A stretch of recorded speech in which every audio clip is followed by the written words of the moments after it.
out there, wonderful lands and lands? Welcome to an all-new video. In this video, we're doing a movie review of a new film that just hit at theaters and is a 2D animated film that just was a blast of a film, so we're going to get right into that. Before we do that, make sure you hit that subscribe button so you don't miss this video and the other videos I put up. As always, people, if you enjoyed my content here on YouTube, check out my other social media platforms, Church's X, Instagram, Facebook, TikTok, Threads, Patreon.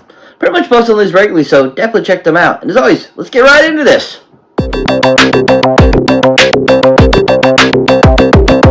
So welcome one and all to an all-new video. So like I was saying before, I've been doing a movie review of a new film that just dropped a couple weeks ago now, and is a 2D animated film that we haven't seen a 2D film in quite a while from this brand. And then of course the film called The Day the Earth Blew Up.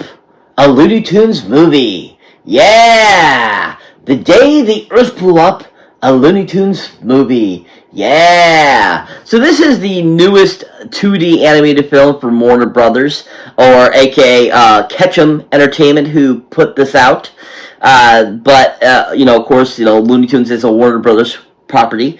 But this film is absolutely fantastic. Absolutely loved it. It was one of those films you're just kind of like, oh my god, this brings me back to when I used to watch Looney Tunes as a kid, and they really brought that feeling back for this film. And also, if you're a huge Ren and Stimpy fan, this film definitely has a lot of great Ren and Stimpy moments that are very similar to Ren and Stimpy and give you that, Looney Tunes adult humor, which is really great. So, kids, you're gonna see some adult humor a little bit here, unfortunately, but don't worry.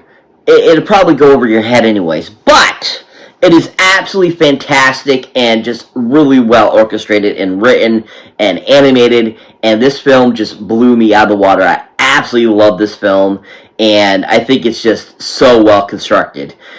From the animation itself was really flawless. I feel they used very little CGI. They did actually pretty much everything 2D, which was amazing to see again, like watching an old classic Disney film or the classic Looney Tunes, Tom and Jerry, Flintstones, etc. And this film just really was created so well. I mean, not only did it have everything that you were looking for, like in a Looney Tunes type of film or Looney Tunes cartoon, it had all those aspects along with great humor that was very Ren and Stimpy-like. And I say that it's very Ren and Stimpy-like because some of the animation was very much like how Ren and Stimpy was, drawn. It had that same kind of adult look and everything, and it was a very Pacific look, and it had that. And I think it actually helped and gave it some more humor because of how crazy it looked, and it just gave the Looney Tunes even more craziness than they already had, and I think that it worked out really well for it. Now, this happens to be directed by a gentleman that goes by the name of Pete Bronsgaard. Yeah, Pete Gransdarg. Yeah. So Pete is directed this, and he has been associated with the Looney Tunes for a few years now. He's done some other stuff, with Looney Tunes, and he also has kind of done other cartoon stuff. He's done voiceovers and all this kind of different things, art animation, all that kind of good stuff. And I think that he is a really fantastic director. I really enjoyed what he brought to to making this Looney Tunes film. I think that he brought a great sense of humor. I thought that he really applied and gave us what the original Looney Tunes was like. Now, if you're a huge fan of the Looney Tunes, and you're a huge fan of the 40s, the 50s ones, the 70s, 80s, and all those types of stuff, where we kind of had a kind of a different variety between those decades and so forth. Whereas the original Looney Tunes was very different versus the 70s or 80s version, where it was a little more, I felt, attained more towards kids in the 80s and 70s, whereas in the 40s and 50s, those were definitely more adult oriented. And so I think that it was a good mixture of those both, and that's what this, Pete brought to this film, giving us both a great creation of both, different types of Looney Tunes and mashing them together and giving us this really fantastic film. And the film, he just really had a great eye for what to bring. The writing on this team was amazing, and he just knew exactly where to put the sequences and the jokes and lines, and it just worked really well. And I really enjoyed the animation that they brought to the film, because usually I'm not a big fan of like the really crazy looking art, but this film had a good mixture of both that didn't overcompensate each other and didn't like affect each other. So I really enjoyed that, and I thought that it was really great animation that applied very well.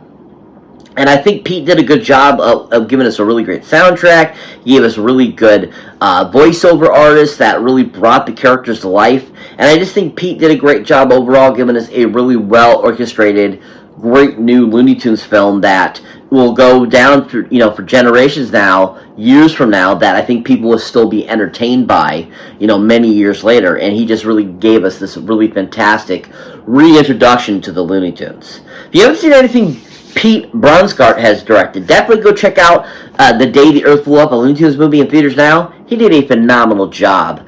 Now, other than that, like I said, he actually did direct some of the Looney Tunes reboots that they've done in the later 2000s, the early 22, I believe it was 2022, 2021, I think it was, for Max. So, if you haven't seen anything else he's directed, definitely check out those Looney Tunes on HBO Max. He did a really fantastic job, I heard. But overall, go see this film in theaters now for his directing. He did a great job. So this film has a very small voice cast that provided voices for the film, and they all did a fantastic job bringing these characters to life. Like I said, all of them really made these characters feel like the classic Looney Tunes. Their voices were on point. Their presentations of bringing the voices to life was on point, and it just overall, it was a really great voice cast. Now, to start us off is none other than the gentleman that brought to life Daffy Duck and Porky Pig in this film, Mr. Eric Bauza! Oh yeah, Eric Bauza, woo! Eric Bauza, yeah! Eric Bauza, woo! So Eric Bauza has been around for a few years. He's done a few different other voiceovers and stuff like that for different movies, and he's pretty much a prolific voice actor that's done lots of stuff. But I think that he does an amazing job bringing Porky and Daffy to life in this film, and I really enjoyed that both of them sound very different. It didn't sound like it was the same person doing the same voices. They were definitely very differential, and I think that Eric did a great job of bringing that to life and giving us these really great, authentic Daffy Duck and Porky Pig presentations of the voiceover, and I really enjoyed it. Thought he did such a great job, especially a lot of the Daffy Duck lines. He was on point exact to how Daffy Duck, I feel, would sound and do.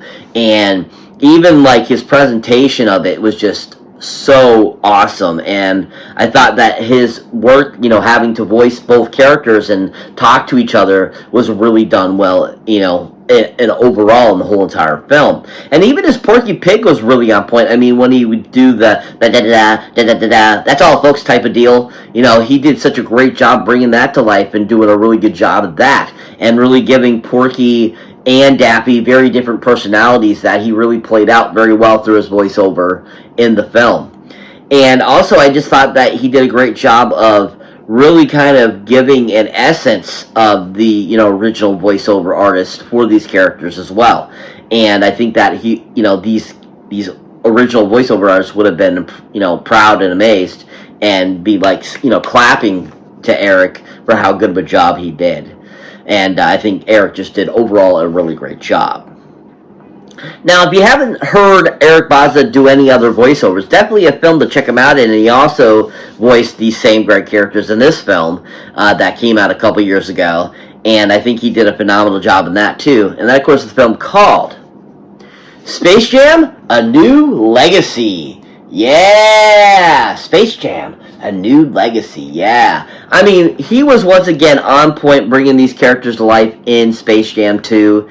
And he just was so cool and I just love everything he brought to the characters in this too as well. I love the emphatic gestures and all these different things that he brought to the characters, and I think that he just did a really good job of taking over the voiceovers from, you know, the people that had done it previously, and really brought them to life again and gave these really great performances, voically, to these characters.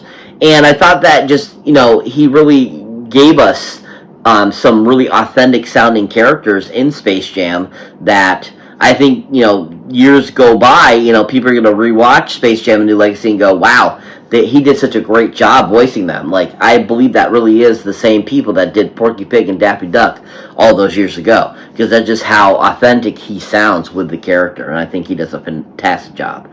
If you haven't seen anything Eric Bozzo or listened to anything he's been in doing a voiceover, definitely check out Space Jam: A New Legacy. He did a really great job with the characterizations. And overall, I just really enjoyed his presentation of the characters in The Day the Earth Blew Up, a Looney Tunes film.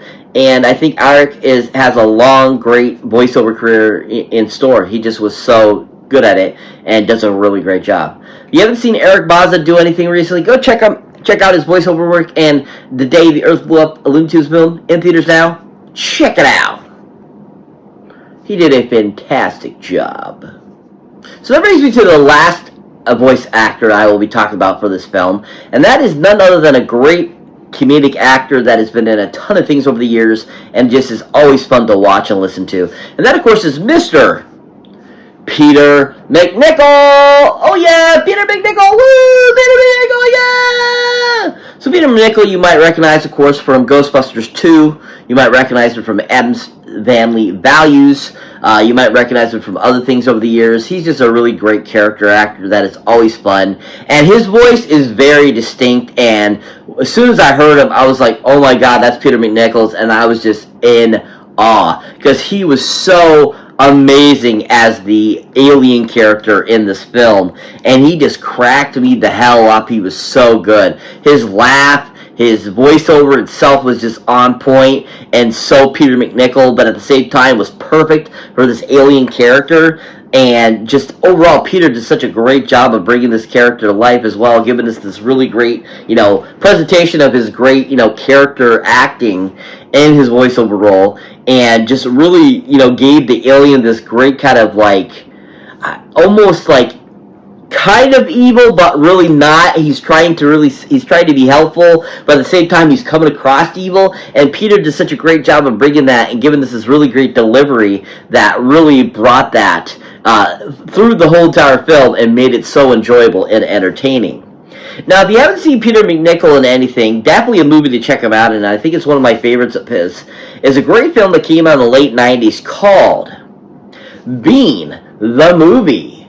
Yeah! Bean the Movie. Yeah! This is a great film. You know, it came out in the late 90s. It's the first live-action, full-length film of Mr. Bean, and it's the first one to be internationally released, not just over in Britain.